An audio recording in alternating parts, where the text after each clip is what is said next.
시리즈 오늘 마지막 설교로 시편 48편 14절 같이 읽도록 하겠습니다. 다 함께 읽겠습니다.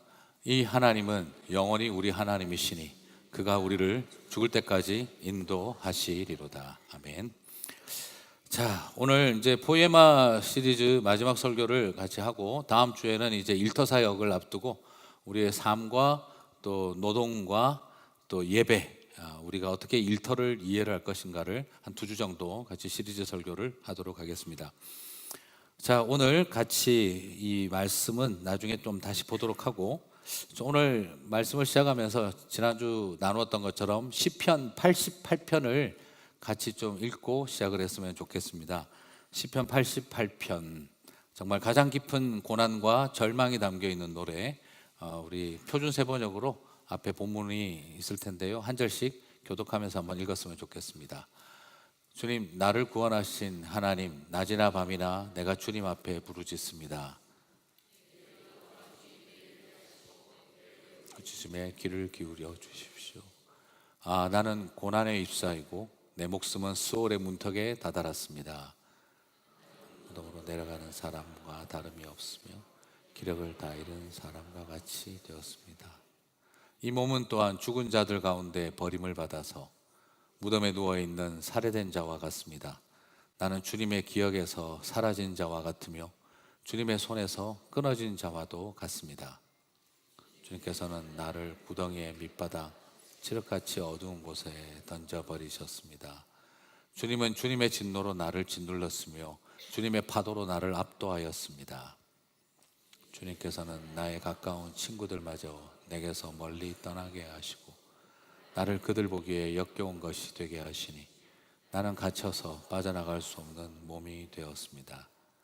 고통으로 나는 눈마저 흐려졌습니다. 주님, 내가 온종일 주님께 부르짖으며 주님을 바라보면서 두 손을 들고 기도하였습니다. 주님은 죽은 사람에게 기적을 베푸시렵니까? 운명에게 떠나서 주님을 찬양하시겠습니까? 무덤에서 주님의 사랑을, 죽은 자의 세계에서 주님의 성실하심을 이야기할 수 있겠습니까? 삶 속에서 주님의 기적을, 망각의 땅에서 주님의 정의를 경험할 수 있겠습니까? 주님, 내가 주님께 부르짖고 첫 새벽에 주님께 기도드립니다. 주님, 어찌하여 나를 버리시고 주님의 얼굴을 감추십니까? 나는 어려서부터 고통을 겪었고 지금까지 죽음의 문턱에서 살아온 몸이기에 주님께로부터 오는 그 형벌이 무서워서 내 기력이 대하 쇠잔해지고 말았습니다. 진노가 나를 삼켰으며 주님의 무서운 공격이 나를 파멸시켰습니다. 무서움이 날마다 홍수처럼 나를 에워쌌으며 사방에서 나를 둘러쌌습니다. 주님께서 내 사랑하는 사람들과 이웃을 내게서 떼어놓으셨으니 오직 어둠만이 나의 친구입니다. 아멘이 안 나오시죠? 네, 이게 아멘이 안 나옵니다. 시편을 성경을 읽으면서 한 번도 아멘 안 나오는 구절을 찾아보라고 한다면 오늘 이 시편 88편 아닐까 싶습니다.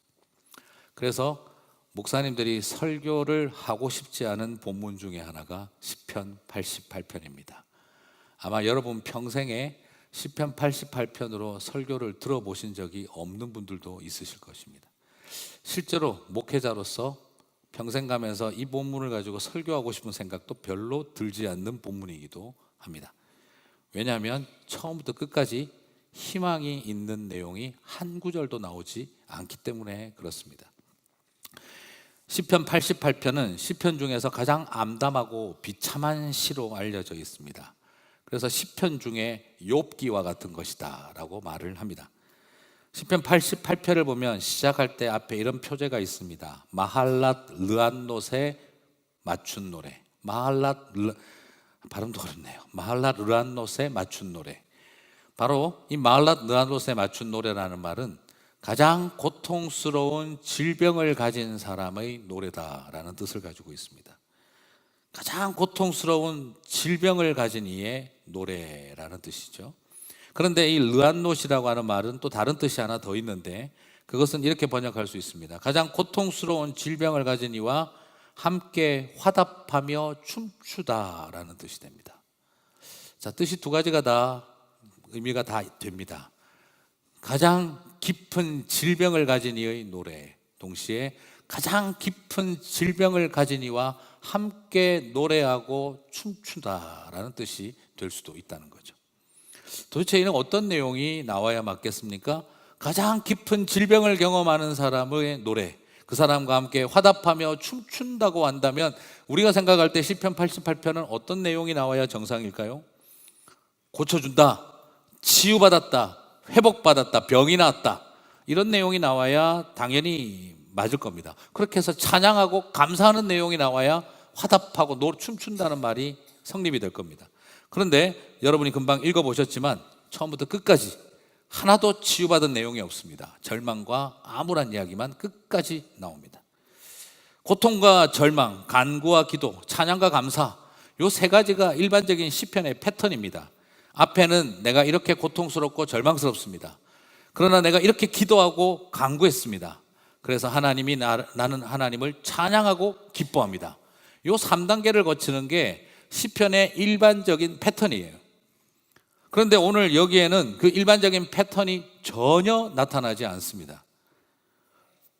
처음부터 끝까지 암울하고 어두운 가운데 희망 없는 이야기로 끝이 나버립니다. 이것은 뭔가 울부짖고 해결점을 찾으려는 시인의 노래가 아니라 울부짖으며 고통을 끌어안고 살아가며 죽는 날까지 버텨야 하는 사람들의 노래라는 걸 발견할 수가 있습니다. 여러분, 신앙은요, 우리 인생의 모든 문제를 해결해 주는 것만이 신앙이 아니라 모든 문제를 끌어안고 죽는 날까지 가게 하는 것도 신앙의 힘입니다. 신앙이라고 하는 것은 차분하게 앉아서 하나님께 질문하고 대답을 듣는 고상한 천국 교실의 이야기가 아니라, 신앙은 태어날 때부터 장애와 질병을 갖고 죽어가는 현실 앞에 가슴을 찢으면서 울고 원망하는 사람들의 피비린내 나는 전쟁터 이야기가 신앙이기도 합니다. 그래서 성경은 우리들에게 비법과 해결책을 가르쳐 주는 것만이 아니라 원망하고 한을 품으면서도 끝까지 살아가야 하는 사람들의 노래를 담아놓고도 있습니다. 그게 바로 시편 88편입니다. 비법과 해법을 주시는 그런 하나님께 감사하고 찬양하는 것만이 시편의 주종을 이루고 있는 게 아니라, 아무리 기도하고 아무리 해도 답을 찾을 수 없이 끝까지 이렇게 살다가 죽어야 하는 사람들의 노래도 시편 속에 있습니다. 잘 다듬어지고, 그리고 기적 같은 은혜를 체험해서 감사만 나오는 게 아니라 끝까지 이 터널을 벗어나지 못하고 끝까지 이 육신의 질병을 안고 버티고 10년 20년 버티다가 그러면서 하나님 앞에 가야 하는 사람들의 이야기가 바로 오늘 88편 같은 이야기라는 것이죠. 설교하지 말까요? 여기서 멈추는 게 좋을 것 같다 싶기도 해요. 자, 여러분, 인생을 살아가다 보면 여러분 다 잘 아시지 않습니까? 모든 일에 답이 있는 게 아닙니다. 날 때부터 장애를 갖고 태어난 아이, 하나님 앞에 찬양하고 감사하고 기도하고 간구한다고 해결되지 않습니다. 그냥 끝까지 그렇게 알고, 내 새끼보다 한 달만 더 살았으면 좋겠다, 그 서름을 안고 눈을 감아야 하는 게 인생의 이야기입니다. 바로 그런 사람들의 노래가 오늘 이 시편 88편입니다. 우리는 살아보면서 내 인생은 반드시 해피엔딩이 될 거라고 기대하고 싶지만, 살아보면 나는 디즈니랜드의 만화 주인공과 같은 삶을 살아가는 게 아니라 그냥 끝까지 아무런 답을 보이지 않는 길을 걸어가야 한다는 것. 때로는 이 세상은 한 명의 병사가 깊은 고민과 외로움과 절망 속에서 생명의 가치를 잃어버린 전쟁터에서 트라우마를 가득 안고 있다가 그 포연이 가득하고 아무것도 보이지 않는 전쟁터에 날아오른 한 마리 나비를 쳐다보고 손을 뻗다가 총을 맞아 죽어도 이 세상은 서부전선 이상 없다는 딱 한마디의 보고서로 끝내버릴 수 있는 세상 속에 우리가 살고 있습니다. 한 생명이 죽고 한 우주가 끝이 나도 우리의 전선은 이상이 없다는 보고서만 날아가는 이런 세상 속에서, 그런 세상 속에서 그 속에 한 마리의 나비를 쳐다보고 생명을 잃어가는 한 젊은이의 이야기가 바로 어쩌면 시편 88편 같은 이야기라는 것이죠. 생각만 해도 대박이 난 사람의 간증 이야기가 아니라 새벽부터 늦은 밤까지 평생을 죽어라 고생하고 살아도 힘들게 살아가는 삶이 달라질 것처럼 보이지 않는 자리에서 부른 사람의 노래라는 것입니다. 내가 예수님을 믿고 기도하고 하나님 앞에 엎드렸더니 어제 딱 하루아침 만에 대박이 났습니다, 감사합니다, 할렐루야, 이런 찬양만 있는 게 아니라 어떻게 나는 아버지가 하던 일 똑같이 그 가난을 대물림 받아 죽는 날까지 이렇게 살아가다가 끝이 나고 내 자식에게 이 가난을 또 대물려주고 가는가 하는 절망의 자리에 서 있는 사람이 부른 노래가 바로 이 시편 88편 같은 노래라는 것이죠. 꺼져가는 생명의 불씨로 인해 두렵고 무섭고 하나님에게 버림받은 것 같은 철저한 고독 속에 부른 노래. 그래서 18절을 저는 볼 때마다 주님께서 내 사랑하는 사람들과 이웃을 내게서 떼어놓으셨사오니 오직 어둠만이 나의 친구입니다. 저는 이걸 볼 때마다 참 눈물이 많이 났습니다. 그래, 어둠만이 나의 친구였구나. 그 시인의 노래가 가슴에 확 들어올 때가 많습니다. 그래서 정말 아무것도 보이지 않는 육신의 질병과 고통 앞에 희망이 보이지 않는 자리에 서 있을 때마다 시편 88편은 죽는 날까지 소망 없는 사람들의 절망의 노래가 처음에는 읽기가 싫었어요, 솔직히. 그래서 뭔가 좀 희망적인 글이 하나라도 나와야 위로가 될 텐데, 그런데 모르겠어요. 이게 나이가 들어가서 그런 건지, 죄송합니다. 이제 5학년인데 그런데 읽으면 읽을수록 나는 이제 이 마음이 더 와닿아요. 시편 88편의 고통은요, 1절에서 5절은 자신이 질병으로 인하여 죽음의 자리에 서 있다는 고통의 이야기가 나옵니다. 6절에서 9절은 하나님과 공동체와 세상과 사회로부터 나는 철저하게 사회적 소외를 당하고 있다는 그 사회적 소외감을 토로하고 있습니다. 그리고 10절에서 14절 사이를 주도하고 있는 것은 하나님이 정말 나를 구원하시는가, 나를 레스큐 하시는가, 이런 상황에서 그것에 대한 질문을 던지고 있고요. 그리고 15절부터는 하지만 내가 아무리 기도하고 간구해도 나에게는 해결책이 없다, 답이 없다, 답이. 그런 단식으로 어둠만이 내 친구다라고 결론을 맺어버립니다. 전체적으로 이야기를 볼 때 이 시인은 어떤 상태에 있을까? 두 가지 가능성을 봅니다. 태어날 때부터 난 인생은 고통이었다 하는 걸 볼 때 장애를 가지고 태어났다라는 가능성이 있고, 그 다음에 하나님이 나를 벌 주시고 이렇게 만드셨다 하는 내용을 볼 때 유대인들의 질병의 개념으로 볼 때 한센시병, 바로 이 문둥병이라고 말하는 이 한센시병에 걸렸던 것 같다는 거죠. 소위 말해서 날 때부터 저주받은 죄인으로 취급당하는 장애를 가지고 살아가다가 한센시병에 걸린 한 사람의 절망의 노래라는 거죠. 그렇게 내가 하나님 앞에 기도하고 하나님 앞에 내가 사랑한다고 고백하는데 왜 나는 날 때부터 이런 고통 속에, 이런 몸뚱아리를 가지고 왜 나는 살아가면서 또 이런 한센시병에 걸린 몸을 가지고 나는 이렇게 살아가야 하는가?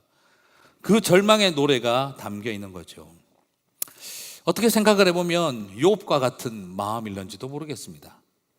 이런 맥락에서 오늘 본문에서 시인은 도대체 범인이 누구냐, 내가 이 꼴을 당하도록 만든 범인이 누구냐 하는 것에 관심을 갖고 있는 것이 아니라 그냥 아무리 뭐라 그래도 내 스스로 헤어나올 수 없는 이 절망의 자리에서 그냥 하나님 앞에 끝까지 내가 이렇게 가야 하는군요 하는 자신의 심정을 토로하고 있는 것이죠.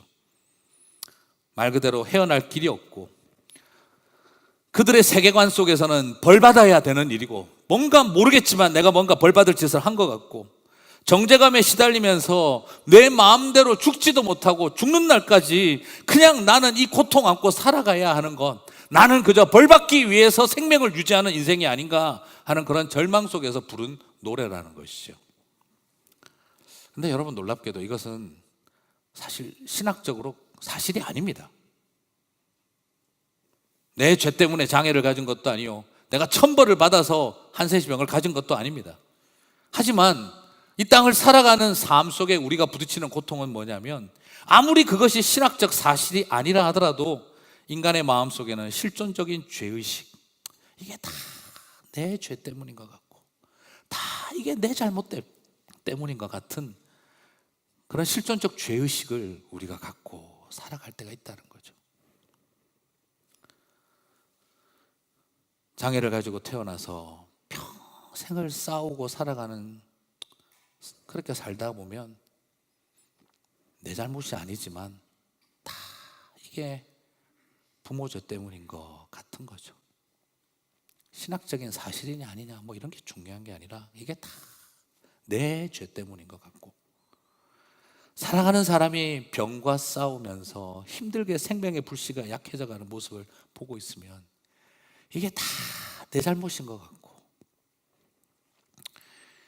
가슴에 받은 상처를 이기지 못하고 방황하는 배우자, 자식들을 쳐다보고 있다 보면 내 잘못이 아니지만 다 내가 잘못한 것 같은 그 실존적인 죄의식 속에, 그렇게 옆에서 병 걸려서 고생하는 배우자를 쳐다보고 있으면 이게 다 못난 남편 만나서 저렇게 된 것 같은 그런 죄의식 속에 시달리고 있는 우리들의 마음을 가장 잘 표현해 놓은 게 이 시편 88편이다 이 말이죠.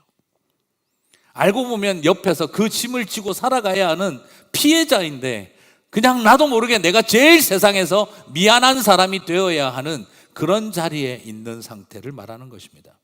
그게 바로 아픈 사람들이 부르는 미안한 노래라는 거죠. 너무너무 아파서 미안한 노래를 부르게 되어지는 것, 그게 시편 88편의 시인의 노래입니다. 얼마 전에도 사랑하는 자식을, 그렇게 어린 아이가 배에 침몰해서 죽어가는 것을 본 엄마가 써놓은 자신의 그 피눈물 나는 글을 저에게 주셨는데, 제가 그걸 보고 제가 울었어요. 엄마는 모든 것을 잘못한 죄인이다. 몇 푼 벌어보겠다고 일하느라 마지막 전화까지 받지 못해서 미안해. 엄마가 부자가 아니라서 미안해. 없는 집에 너같이 예쁜 애를 태어나게 해서 미안해. 엄마가 지옥 갈게. 딸은 천국 가. 여러분, 이 글은 신학적으로 사실이다 아니다 아무 의미가 없습니다. 그게 살아있는 자들의 실존적 죄의식이라는 겁니다. 엄마가 지옥 갈게, 딸은 천국 가, 그렇게 써놓는 마음은 내 가슴 속에 끓어오르는 실존적 죄의식, 우리가 미안할 수밖에 없는 그 마음. 그래서 시편 88편은 논리적으로 학문적으로 해석할 영역이 아니라 바로 아프고 고통스러운 사람들의 가슴 속에서 불러내어야 할 노래라는 걸 발견하게 되어집니다. 예수님께서도 십자가에서 죽으실 때 엘리 엘리 라마 사박다니 하고 죽으셨습니다. 나의 하나님 나의 하나님 어찌하여 나를 버리셨나이까. 여러분, 신학적으로 따진다면, 해석학적으로 따지고 구속사적으로 설명하라면 하나님이 아버지가 버린 게 아닙니다. 이 세상의 모든 죄를 용서하고 사하시기 위해서 세상 죄를 예수 그리스도께서 다 짊어지고 우리를 대신하여 죽으시는 숭고하고 희생적이고 가치 있는 죽음의 자리였습니다. 그래서 하나님의 구속사를 완성하고 하나님의 구원을 완성하는 자리였습니다.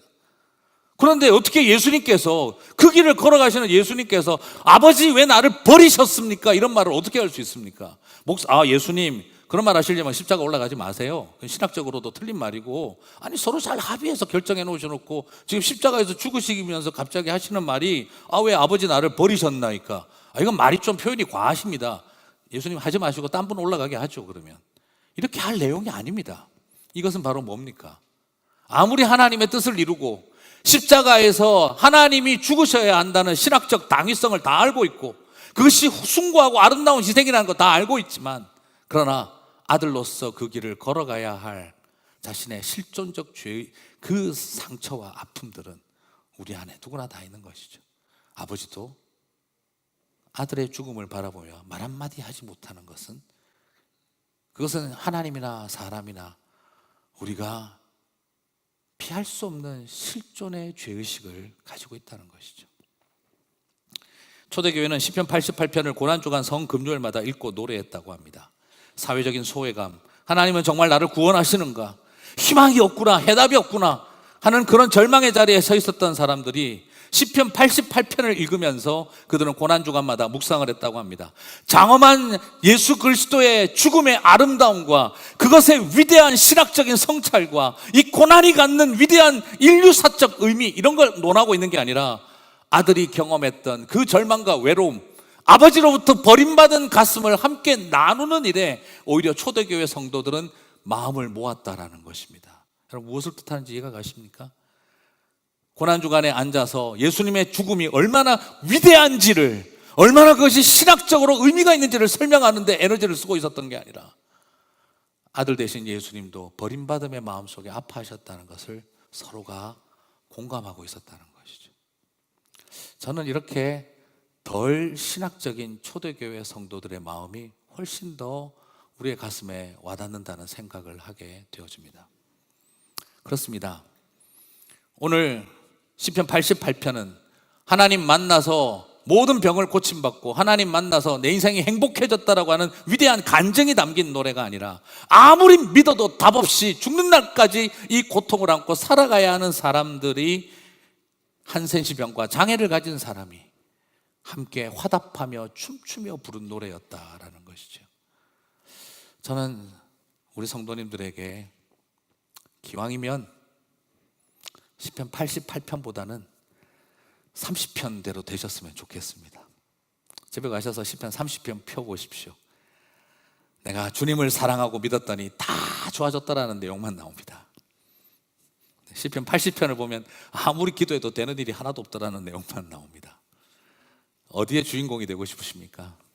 솔직히 인간적으로는 시편 30편의 주인공이 되고 싶습니다.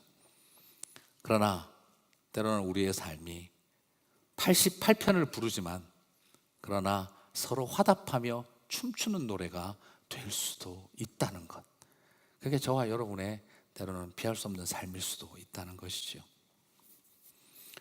제 아버지 위해서 무진장 기도했습니다.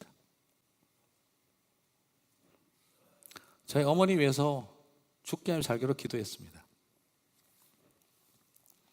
그리고 저희 아들 위해서도 무진장 기도했습니다. 그러나 제가 경험한 것은 해결되지 않는 꺼져가는 생명의 불씨 앞에 서야 했던 것이었고, 그리고 여전히 말 그대로 해결될 수 없는 장애를 끝까지 함께 살아야 하는 것 앞에 서 있다는 것이죠. 어머니 장례 치르고 돌아오면서 시편 88편을 읽고 울었습니다. 막내 아들 자폐 진단받고 돌아오면서 시편 88편 꺼내놓고 울었습니다. 신학적으로 내 죄 때문이 아니라는 거 알고 있습니다. 저희 아내가 저보고 그러더라고요. 이게 다 내 죄 때문인 것 같아. 무슨 말도 안 되는 소리를 하냐. 절대 그렇지 않아. 그러나 돌아와서 집에 앉아서는 그게 다 내 죄 때문이라고 저도 그랬습니다. 신학적인 사실이 뭐냐가 중요한 게 아니라 우리가 앱이라고 하는 존재로서 살아가다 보면 피할 수 없는 실존적 죄의식 앞에 우리는 서게 되어집니다. 자식이라고 하는, 새끼라고 하는 자리에 서 있는다면 우리는 피할 수 없는 실존적 죄의식 앞에 서게 될 때가 있습니다.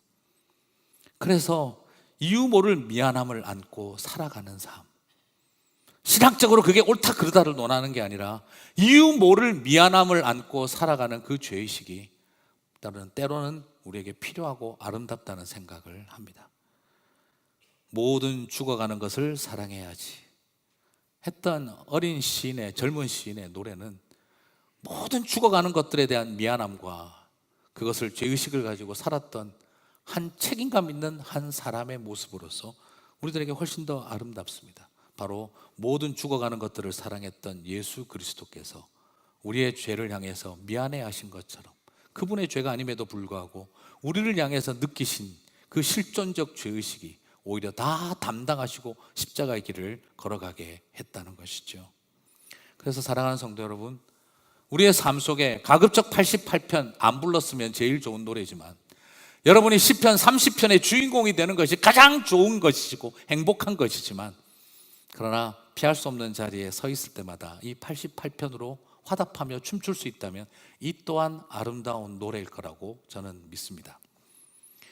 개인적으로 시편 88편을 이렇게 오늘 읽고 끝내버리면 어떻게 될까요? 아이고 하고 가시겠죠. 그죠? 죽는 날까지 그래 88편이나 부르다가 가자 그냥. 죽는 날까지 그냥 어둠이 내 친구로다. 오늘 목사님이 전부 다 집단적 우울증을 우리가 요구하시나, 이게 지금 뭘 하자는 거야 싶기도 하실 거예요.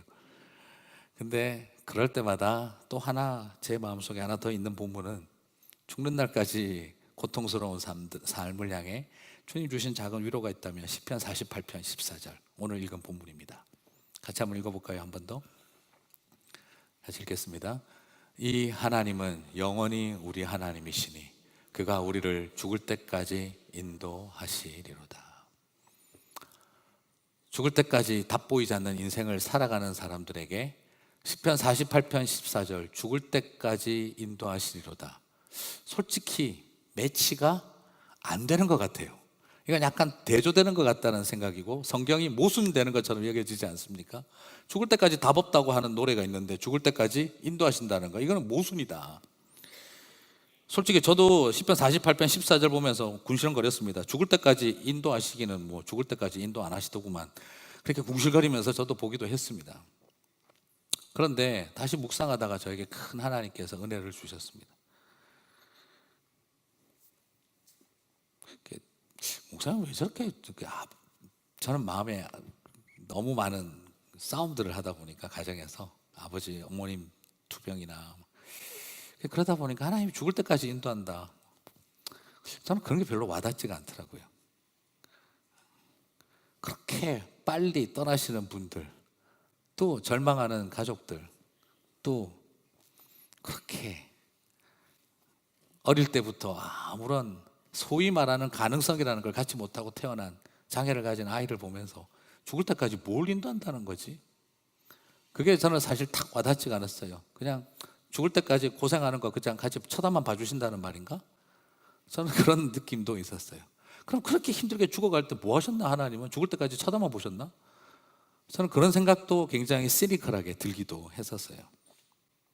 그런데 제가 여기서 많이 생각하면서 인간의 죽을 것 같은 고통을 모르는 하나님이라는 생각을 참 많이 했는데요, 좀 의미가 좀 달라졌어요.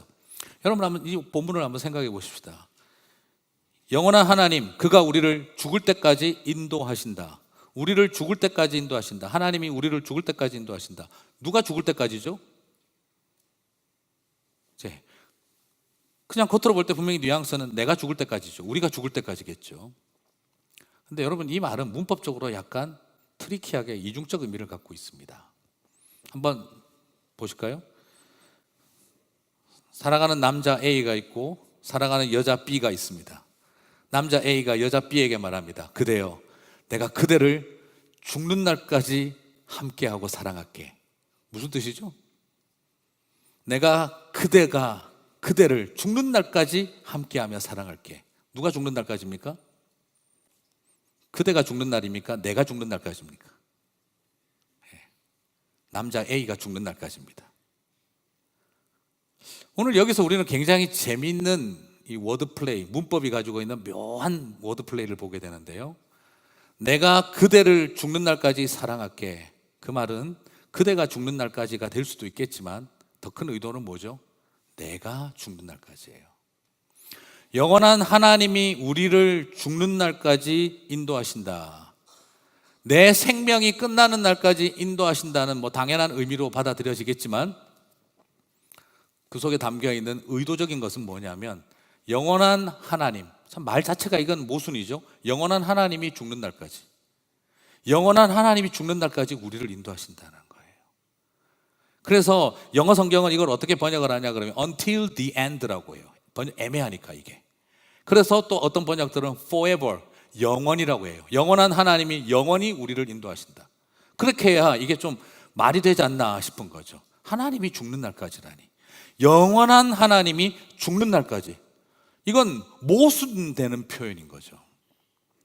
자, 이건 결국 뭘 말하느냐, 그리고 이 죽을 때까지라고 번역이 되어 있는데 이 히브리어 단어는 넘어, over death라고 표현할 수도 있어요. until death만이 아니라 over death예요. 죽음을 넘어서예요. 영원한 하나님이 죽는 날까지 우리를 인도하신다. 영원한 하나님이 죽음을 넘어 우리를 인도하신다예요. 결국 이건 뭘 말하느냐, 저는 이것을 영원이라고 번역하는 것보다는 죽을 때까지, 죽음을 넘어로 번역하는 게 훨씬 더 좋다고 생각을 합니다. 왜요? 실제로 하나님이 죽으셨기 때문입니다. 하나님이 저와 여러분을 인도하기 위하여 죽는 날까지 예수 그리스도께서 죽기까지 저와 여러분을 인도하셨기 때문입니다. 그리고 또한 예수 그리스도께서, 하나님이신 예수님이 죽음을 넘어 부활하셔서까지 저와 여러분을 죄와 사망으로부터 인도하셨기 때문입니다.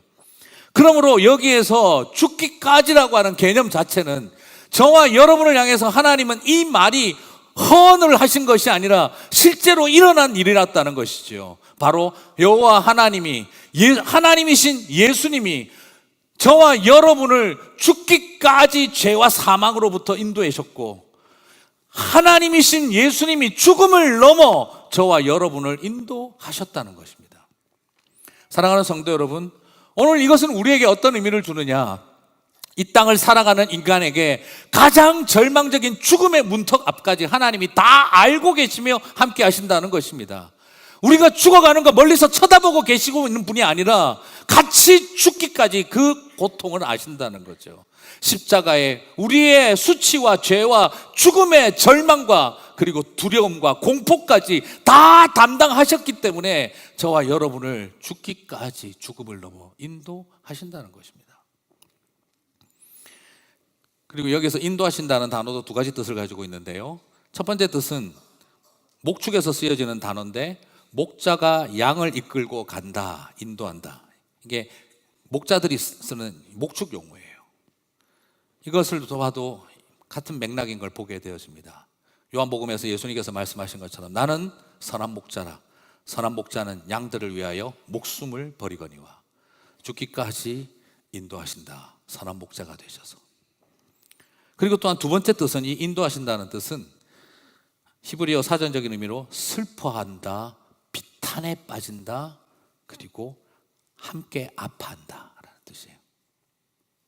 그러면 여호와 하나님께서 죽기까지 우리를 함께 아파하시고, 우리를 슬퍼하시고, 우리의 비탄에 같이 동참하신다는 겁니다.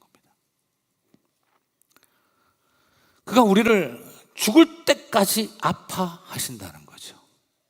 그가 우리를 죽을 때까지 함께 아파하신다는 거죠. 저는 두 번째 의미로 읽을 때 얼마나 가슴에 와닿는지 모르겠습니다. 아픈 우리를 잊어버리고 그냥 쟤들이 아픈가 보다, 죽을 만큼 괴로운가 보다 멀리서 죽는 날까지 봐주고 계신 게 아니라 같이 그 죽는 날까지 같이 아파하신다는 겁니다. 내가 이 아픈 손가락 같은 삶이 되어 죽는 날까지 고통받고 있을 때 죽기까지 하나님이 같이 아파하신다는 것입니다. 내가 지금 이 치료받으면서, 이 테라피 받으면서, 그리고 살기 위해서 이 약을 먹고 이 수술을 받으면서 살아가고 있는데 죽기만큼 괴로운 그 시간을 주님께서 죽기까지 같이 아파하신다 이 말입니다. 이게 주님께서 죽기까지 인도하신다는 말의 의미를 가지고 있는 것입니다. 아픈 우리를 잊어버리지 않기 위해서 하나님의 아픈 손가락으로 저와 여러분을 기억하신다는 거예요. 여러분, 아픈 손가락이라는 말이 뭔지 압니까? 내 자식은 저에게 아픈 손가락입니다. 그게 무슨 뜻일까요? 얘는요 근본적으로 아파요. 얘는요 근본적으로 장애를 가지고 있어요. 얘는 장애를 가진 손가락이에요. 얘는 병 걸린 손가락이에요. 객관적인 이야기가 아닙니다. 무슨 말입니까? 손가락이 아프면은요 내가 아픈 것입니다. 손가락이 인펙션이 생기면 내 몸이 열이 펄펄 끓는 겁니다.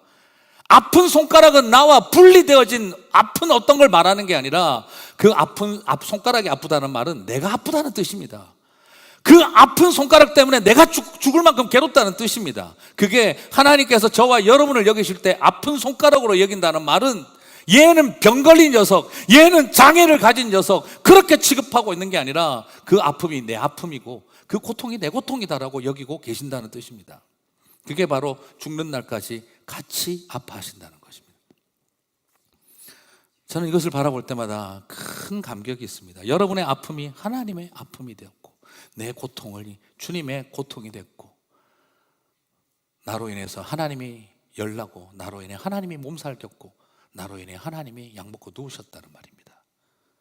그게 죽기까지 같이 아파하신다는 거죠. 그렇구나. 저는 이걸 깨닫고 나서 내가 시편 88편을 부르며 죽는 날까지 살아갈 때 하나님이 죽는 날까지 같이 아파하시는구나. 그게 위로였구나 하는 걸 알 수가 있었습니다. 여러분, 그러므로 부탁드리고 싶어요. 아픈 손가락끼리 손가락질하고 살지 말고 아픈 손가락끼리 서로 기대가면서 위로하면서 살았으면 좋겠습니다.